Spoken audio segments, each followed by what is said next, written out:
When my husband said he'd be working late again, I smiled and packed him a small thermos of coffee.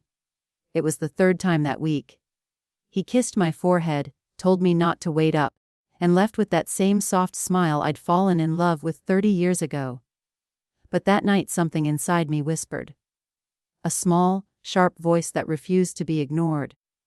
I had trusted Samuel my whole life. Through lean years, through my miscarriages, through my mother's illness. He was my partner, my comfort, my reason for believing that love could last. So when that whisper said, "Check his phone," I almost felt ashamed. Still I did. It wasn't snooping, at least, that's what I told myself. I just wanted peace of mind. His phone was charging on the kitchen counter, the GPS app still open from the last trip we'd taken together to the coast. I tapped it. And saw his live location pinging, not near the factory. It was across town. A quiet street near Lakeview Apartments. A place where no one worked late. At first, I thought it was an error. I refreshed the map. The blue dot didn't move. He was there for 2 hours. Then 3. And when the clock struck midnight, I saw the dot move slowly, to a building marked Rosewood Inn. That's when the coffee cup fell from my hand. It shattered, and I did too. For 30 years, I had believed in his honesty the way a child believes in the sun, without question. But that night, every warm memory, every anniversary, every late-night whisper, turned cold. I tried calling him. He didn't answer. I texted, "You okay?" No reply. And in that moment, something inside me died quietly, not with anger, but with disbelief.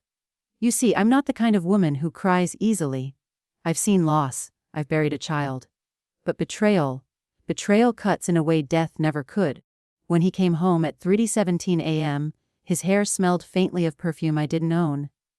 He placed his briefcase down gently, thinking I was asleep. And maybe I should have been. Maybe I should have closed my eyes and pretended, like so many women do. But I couldn't. "Sam," I said softly. He froze. The hallway light painted half his face in gold, half in shadow, like a man split between two worlds. "I thought you were asleep," he murmured. I whispered. "Until your GPS told me otherwise." He turned, slowly. His eyes flickered, not with guilt, but with calculation. "What are you talking about?" I showed him the phone, the app, the address. And for a moment, the mask fell. His silence said more than any confession could. Then came the sigh. That long, tired sigh men give when they've already decided the lie is worth more than the truth. "You're overreacting," he said. "It's not what you think." "Then what is it, Sam?" He didn't answer. He just picked up his briefcase and walked past me. The sound of his footsteps down the hall felt like a door closing forever. That night, I didn't sleep. I sat on the couch until the sun came up, watching the first light crawl across the floorboards. The same floor we danced on after our wedding. The same home we built together, brick by brick, dream by dream. And now I could feel the foundation cracking. I told myself I needed proof. Because love, even when wounded, still clings to hope. Maybe he had a meeting. Maybe he was helping someone. Maybe anything but what I knew deep down was true. But when morning came, I saw the hotel receipt in his jacket pocket, room 214, paid in cash. That was when I stopped making excuses. For him. For myself. For the years I spent believing that loyalty would protect me from lies. I didn't scream. I didn't throw things. I just folded the receipt, placed it in my Bible, and said quietly to myself, "God, if you're showing me this, then help me see it through." Because betrayal is not just about another person's sin. It's about what you choose to do once the truth stands naked before you. And that morning, I decided I wouldn't run from it anymore. When I first met Samuel, he was standing behind the counter of a small hardware store on Elm Street. It was summer, 1989, the kind of summer that made the air hum and everything smell faintly of sawdust and rain. I had come in to buy a paintbrush, nothing more. But he looked up, smiled, and said, "You look like the kind of woman who paints sunshine on everything she touches." It was corny, yes. But I was 24, newly alone, and his words felt like a door opening. He wasn't handsome in the way magazines describe, but there was warmth in him, a steadiness. He listened when I spoke. He remembered small things, On our second date, he brought me a bag of lemon drops because I'd mentioned they were my late father's favorite. I remember thinking, this man pays attention. And he did. For years, he paid attention to everything. How I took my tea, how my mother preferred her medicine, how to fix a leak before it became a flood. He worked long hours, but I never doubted him then. We were building something together. A home, a life, a future stitched with faith and effort. We didn't have much money, but we had laughter. Every Friday, we'd sit on the porch, share a bottle of cheap wine, and plan the kind of future only the hopeful can imagine. He promised me we'd open our own shop one day. I believed him. Years passed.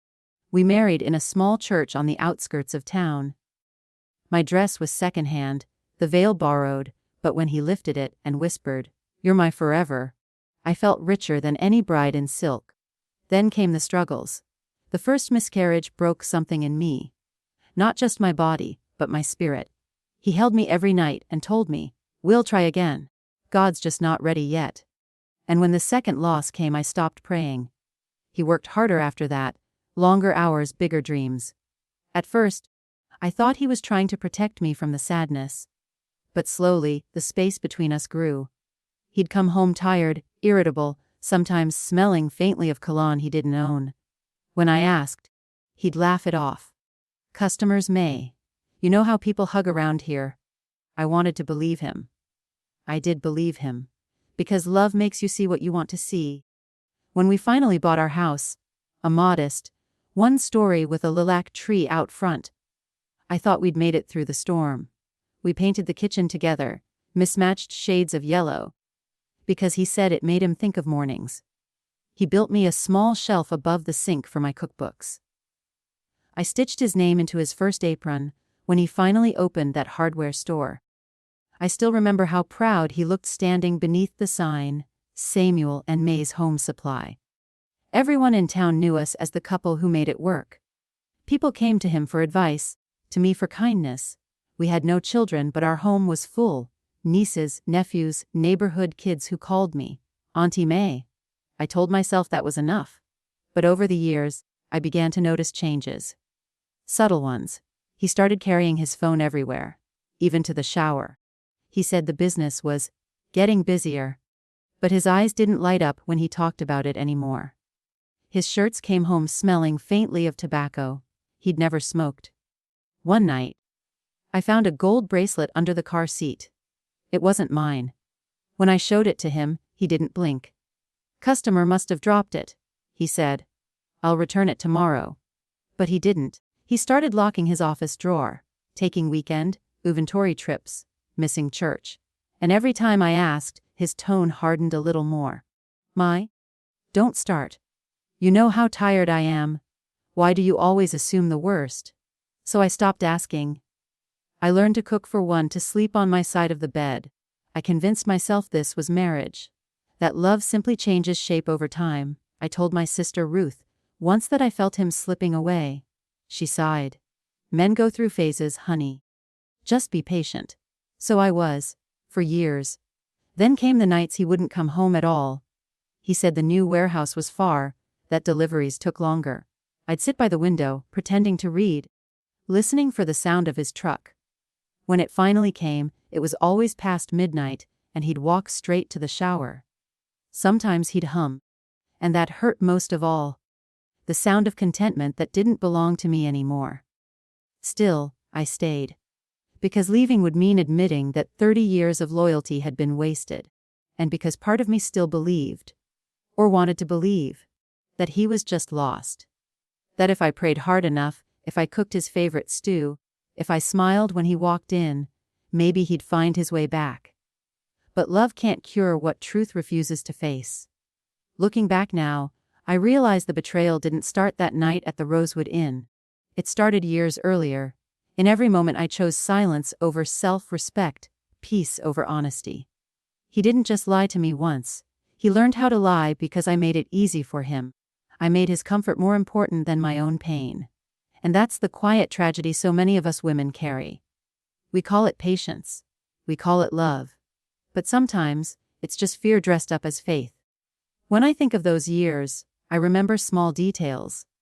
The coffee cup he chipped and promised to glue, the anniversary card he forgot, the way his eyes would drift when I talked about my day.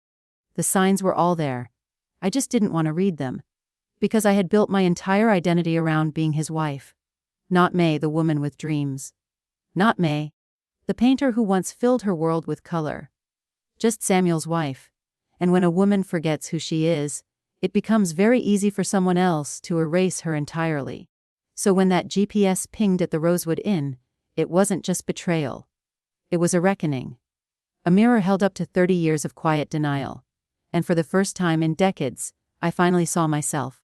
After that night with the GPS, I tried to pretend nothing had changed. That's what women like me do when our hearts are breaking. We sweep up the pieces quietly and keep moving. I still made him breakfast every morning, eggs over easy, black coffee, 2 slices of toast, no butter. He still kissed my cheek before leaving, but the warmth was gone. It was mechanical, practiced. The man I once called my soulmate had become a stranger I shared a roof with. At first, I tried to reason with myself. Maybe there was an explanation. Maybe the hotel was for a client. Maybe I had misunderstood. But deep down I already knew. It wasn't confusion. It was denial wearing a polite smile. One evening, about a week later, he came home late again. No phone call. No excuse. He set his keys down, opened the fridge, and said, "You didn't cook tonight." I looked up from the kitchen table where I'd been sitting for hours. "I didn't know when you'd be home." He sighed, heavy and sharp. "My, you've been acting different lately. I could say the same about you." He didn't like that. His jaw tightened. "Always suspicious. Always imagining things. You used to trust me. I used to have a reason to." He slammed the fridge door. The sound echoed through the house like thunder. "I'm not doing this tonight," he muttered, walking away. And just like that, another piece of me folded inward. I thought about calling Ruth, my sister, but what would I say? That the man who promised me forever was slipping through my fingers. That I could feel his love like a candle burning out, no matter how many times I tried to shield it from the wind. No, I stayed silent, because silence felt safer than pity. A few days later, I noticed money missing from our joint account. First, 200 gone, unaccounted for. When I asked, he brushed me off. "Business expense. You wouldn't understand." I did understand. I just didn't want to face what I understood. That's the cruel thing about betrayal. It doesn't happen all at once. It's slow. It's a leak, not a flood. You don't notice until the water's at your throat. The following weekend, he told me he had a conference in Chicago. I packed his suitcase, folded his shirts neatly, slipped a note into his pocket that said, "Be safe. I love you." When I kissed him goodbye at the door, he hesitated. His eyes darted away. That hesitation said more than any goodbye could. He left at noon. By evening, something in my chest started to twist. So I opened my laptop, signed into our phone plan, and checked the GPS again. Chicago. No, he was 20 minutes away, parked outside a house in Lakeview. The same area as the Rosewood Inn. My hands went cold. I called him. He didn't pick up. I called again. Straight to voicemail. So I drove. I didn't even change my clothes. I just grabbed my car keys and drove into the night, my heart pounding so loud I could barely hear the engine. The streets blurred. The sky was ink, black, heavy with rain. When I reached the address, my headlights caught a figure on the porch. Her. A young woman, maybe late 20s, laughing softly as she held the door open. And behind her, my husband. He wasn't nervous. He wasn't guilty. He looked comfortable, like he'd been there 1,000 times. I pulled over a few houses away and turned off the lights. They went inside together. The porch light dimmed. I sat there for almost an hour, gripping the steering wheel until my knuckles turned white. The rain started then, soft at first, then harder. Like the sky was crying for me. I whispered to myself, "You're imagining this. He'll explain." There's always an explanation. But there wasn't. When I finally drove home, my eyes burned from holding back tears. I walked inside, took off my coat, and sat in the dark. And that was the first night in 30 years, I didn't pray for him to come home safe. I prayed for the strength to survive the truth. 2 days later, he returned. I didn't ask where he'd been. He didn't volunteer the lie. We lived like ghosts sharing the same house, speaking only when necessary. He'd glance at me sometimes, maybe wondering if I knew. And I'd glance back, wondering when he'd realize I was no longer afraid to. But the final blow didn't come from him. It came from her. One afternoon, I received a message on Facebook from an account I didn't recognize. A woman named Angela Hart. It read, "You deserve to know. He's been seeing me for 2 years. I didn't know he was still with you. I'm sorry." Attached were photos. Him and her at a restaurant. At a park. In front of that same lilac tree he once promised me forever under. I stared at those pictures until my hands stopped shaking. Until I could breathe again. That night, I printed them and placed them in an envelope on his pillow. No words. No anger. Just evidence. When he came home and saw them, he froze. The silence stretched until it became unbearable. Finally, he said, "You went through my things." I almost laughed. "Your things? Those are my memories you ruined." He tried to turn it around, of course. "You never made time for me anymore. You're always judging, always cold." I said quietly. "I was cold because I was lonely, Sam. There's a difference." His face twisted. "Maybe if you hadn't pushed me away, I wouldn't have looked elsewhere." And that's when I realized he wasn't sorry. Not for what he'd done, but for getting caught. I didn't shout. I didn't cry. I just looked at him. Really looked. And saw the man he'd become. A man who used to fix broken things, now breaking the one person who'd never left his side. He left that night, took a few bags, his phone and his pride. I watched from the window as his truck disappeared down the road, tail lights glowing like distant embers. The house fell silent, too silent. For weeks, I walked through those rooms like a ghost. Every chair, every picture frame, every echo of laughter reminded me of what I'd lost. Or maybe what I'd never truly had. People called. I ignored them. Ruth stopped by. I told her I was fine. But I wasn't. I was unraveling quietly, gracefully, like an old curtain losing its thread. One evening, I sat at the table, surrounded by unpaid bills and memories, and whispered, "Who am I now?"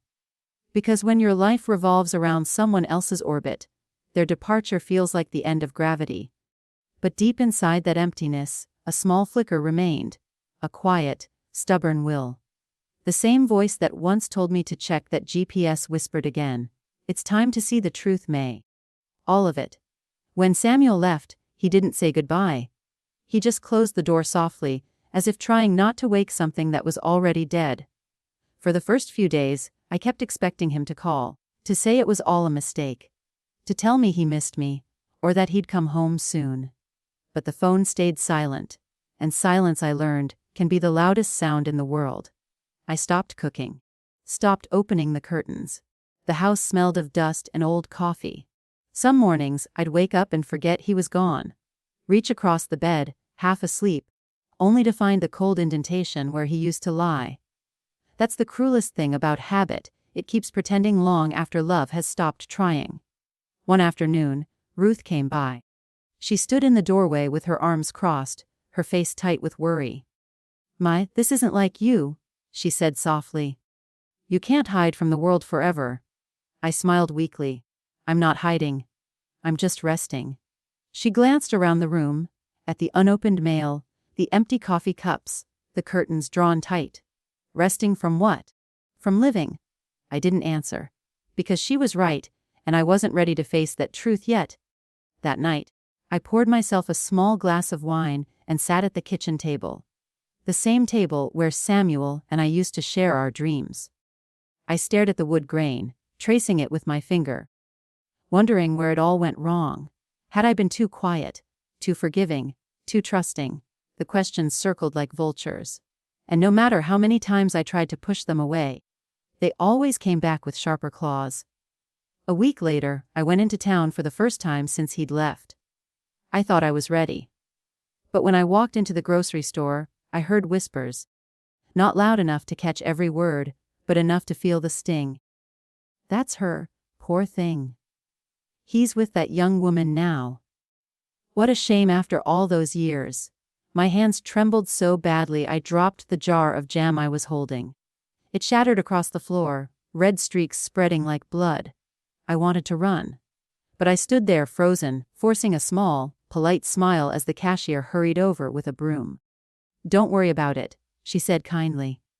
But kindness can hurt too, when it reminds you how far you've fallen. When I got home, I locked the door and let myself cry for the first time. Really cry. The kind of crying that doesn't make a sound. Just silent shaking, tears that taste like metal. A pain that doesn't stop once the tears do. I cried for the girl I used to be. For the woman who believed forever meant something. For all the years I spent being loyal to someone who saw my love as a convenience, not a gift. Days turned into weeks. I stopped checking my phone. Stopped counting how many nights he'd been gone. But one afternoon, the mail came, and with it, a small, official-looking envelope.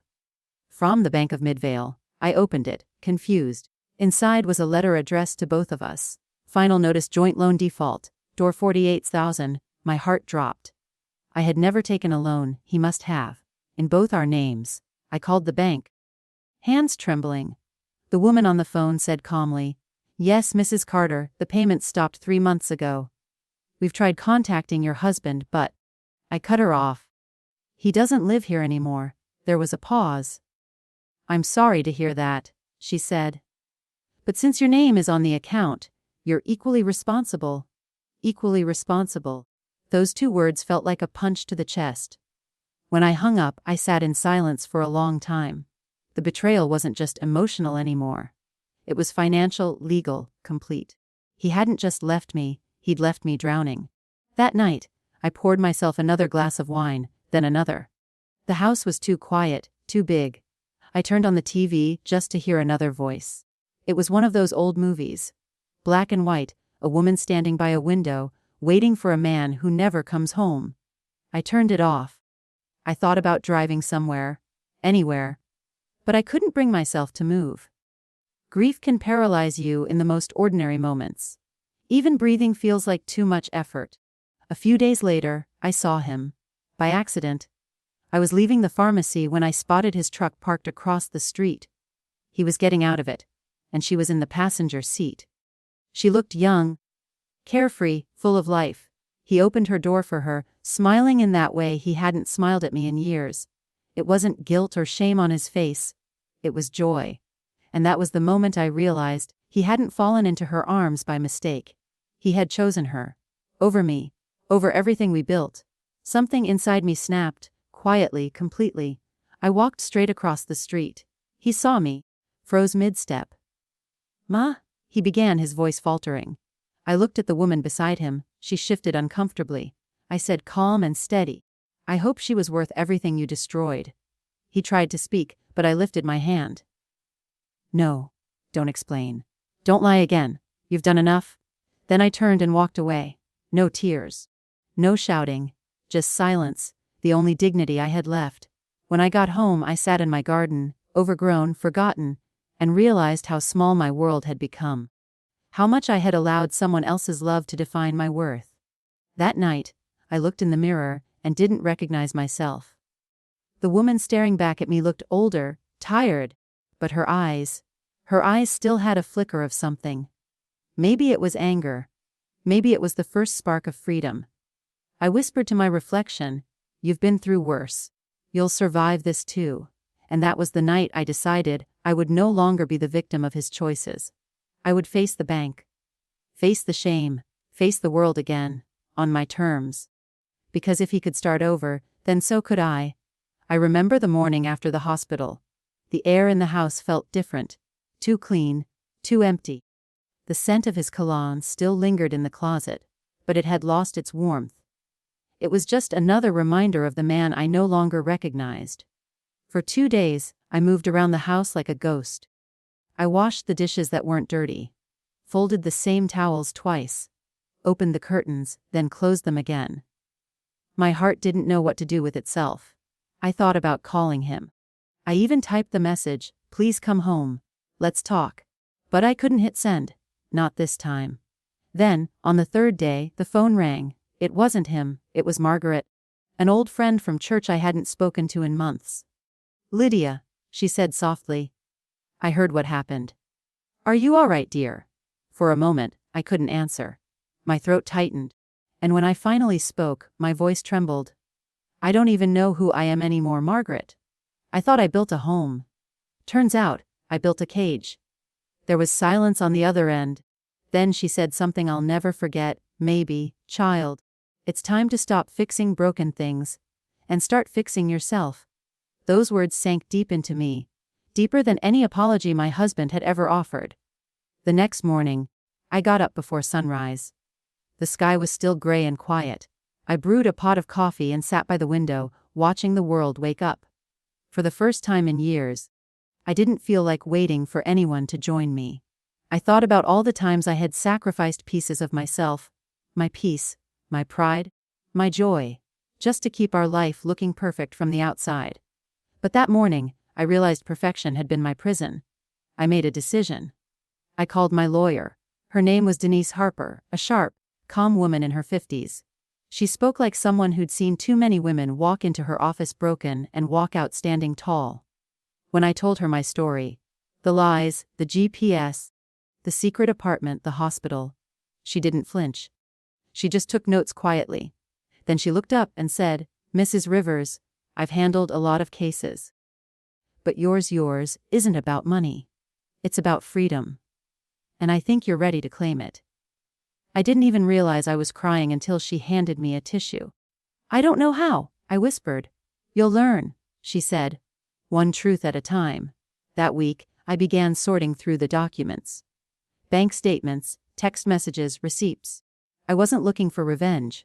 I was looking for clarity. And clarity came in the form of a single credit card charge.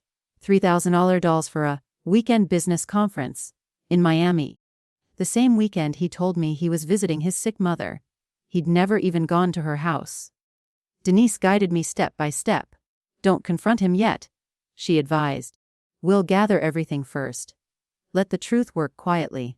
So I did. I learned how to breathe again without guilt. I started cooking just for myself. Reading again. Listening to music without waiting for someone else's mood to decide the volume. It felt strange. Like waking up in a life I didn't recognize, but one that was slowly becoming mine. Then one afternoon, there was a knock on the door. It was Elaine, the woman from the GPS location. She looked different, tired, pale, and nervous. I didn't know where else to go, she said, her voice shaking. I froze. My instinct was to slam the door. But something in her eyes stopped me. Come in, I said quietly. She sat at my kitchen table. The same one he and I had shared 1,000 meals at. And she told me everything. He'd told her I was emotionally unstable. That our marriage had been dead for years. That he stayed with me out of pity. And when she found out about the other woman, yes, there was another one, she left him. Tears streamed down her face as she spoke. I'm so sorry, she whispered. I didn't know. I believed her.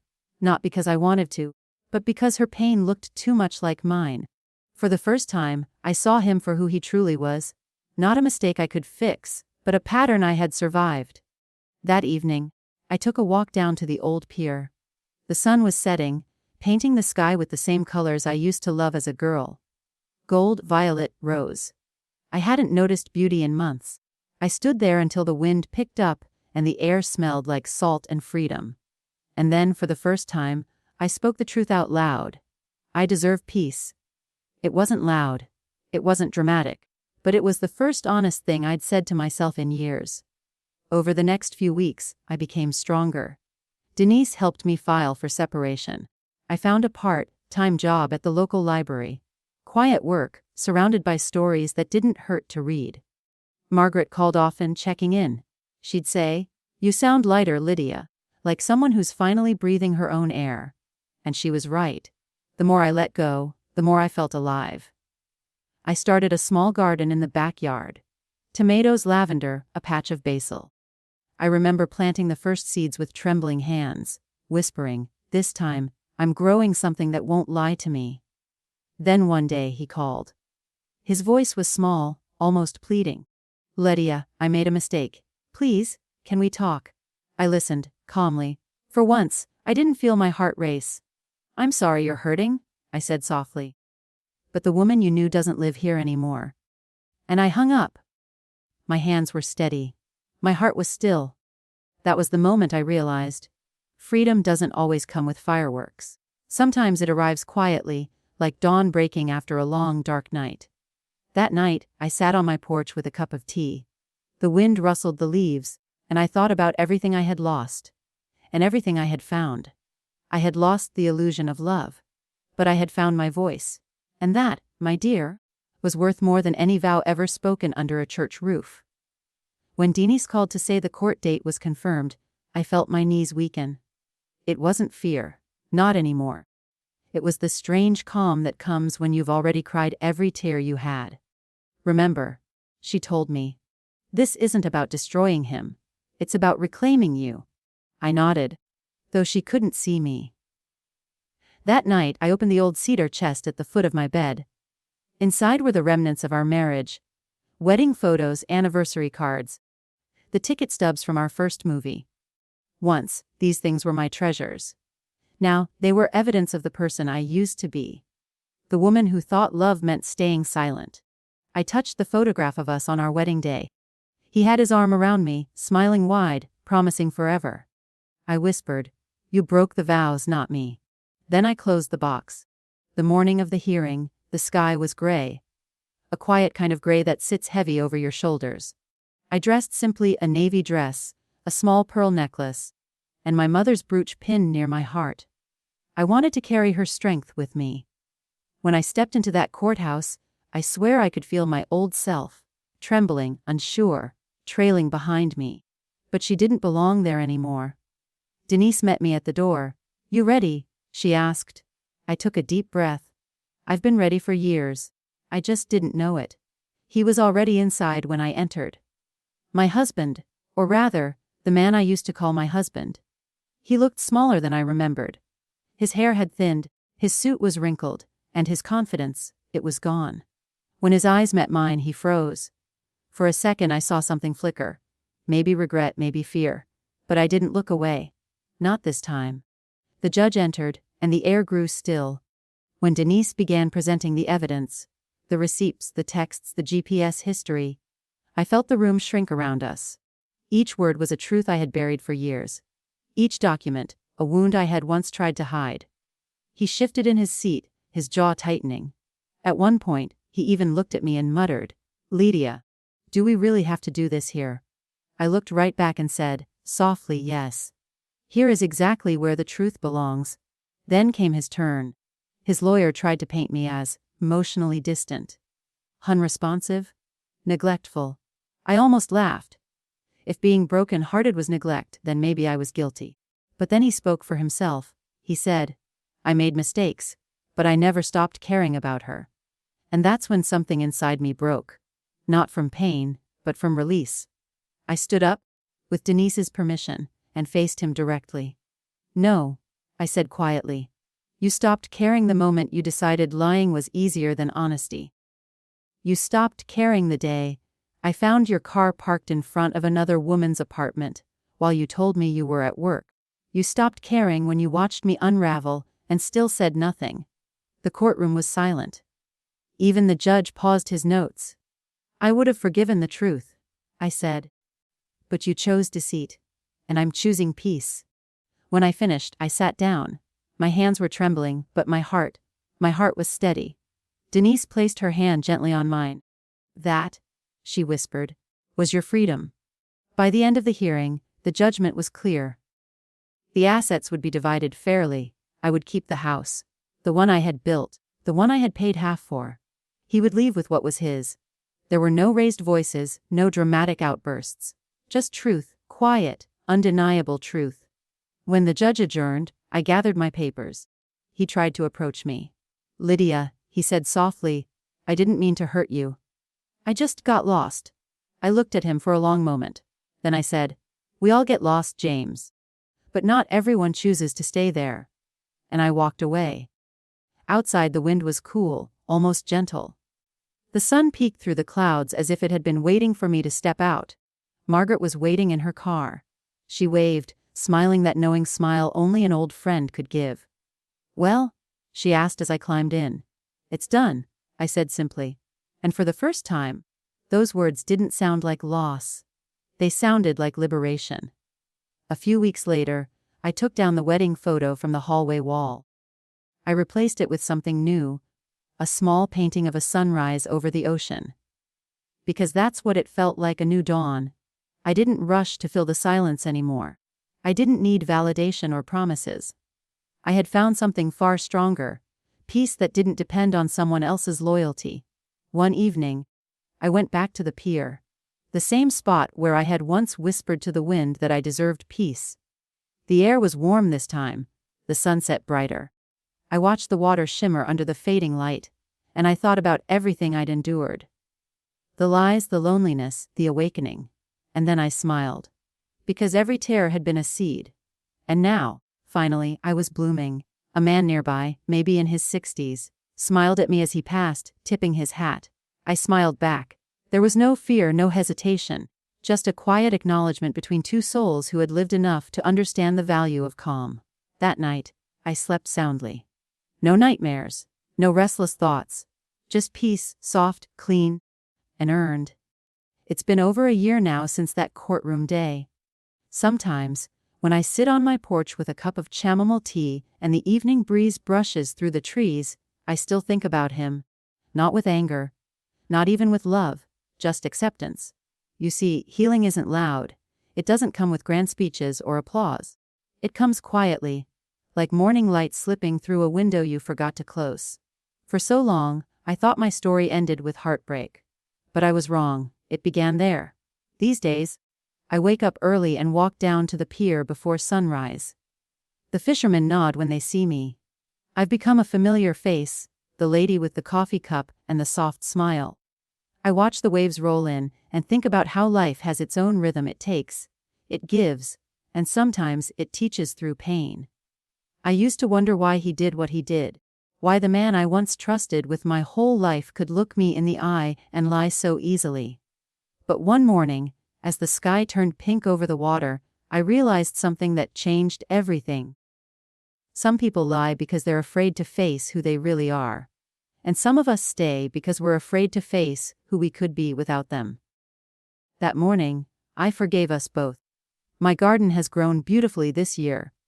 The lavender hums with bees, the tomatoes are plump and red, and the basil carries a sweetness that fills the whole yard.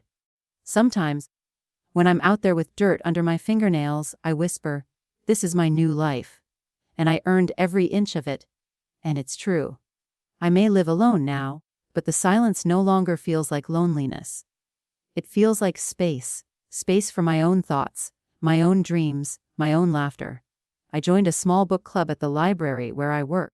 Every Thursday, we sit around a wooden table, share stories, and pass around muffins that one of the ladies bakes fresh every week. They don't know the whole story about me, not the details. But they know enough. They know I survived something, and they know I'm still blooming. Sometimes, the best kind of healing is the kind that doesn't need explaining. A few months ago, I ran into my husband at the grocery store. He looked older, thinner, tired. He tried to smile, but it came out shaky. "Lydia," he said softly, "you look good." And for the first time in years, I didn't shrink. I didn't flinch. I simply said, "Thank you, James. I hope you find peace someday." He nodded, but his eyes looked lost, like a man who'd finally realized what he threw away. I walked out of that store feeling lighter than ever. Because forgiveness, my dear, isn't about saying what you did was okay. It's about saying you no longer have power over me. And that's what freedom truly is. At night, when I close my eyes, I sometimes hear my mother's voice. She used to tell me, "Baby, never let love make you smaller. The right love will always make you shine." Back then, I didn't understand. Now, I do. Love isn't meant to break you just to prove it's real. Love isn't supposed to silence your heart to make someone else feel comfortable. Real love, the kind that lasts, begins with loving yourself enough to walk away when you're not respected. And that's what I finally did. So if you're listening to my story tonight, sitting there with your tea, maybe wondering whether to stay or go, I want you to remember this peace is not found in begging someone to change. It's found in having the courage to change your own life. You can rebuild. You can start over at 40, 50, 60, whenever life demands it. Because it's never too late to choose yourself. Sometimes, I sit under the stars and smile. The same sky that once watched me cry now watches me laugh. The same moon that saw me broken now sees me whole. And every time I look up, I whisper the same little prayer. Thank you, God, for giving me the strength to let go, and the grace to begin again. Moral true love cannot be built on lies. And freedom, the kind that comes from self-respect, is worth any price. And you, what would you have done in my place? Would you have forgiven him, or walked away too? I'd love to hear your thoughts in the comments, my dear.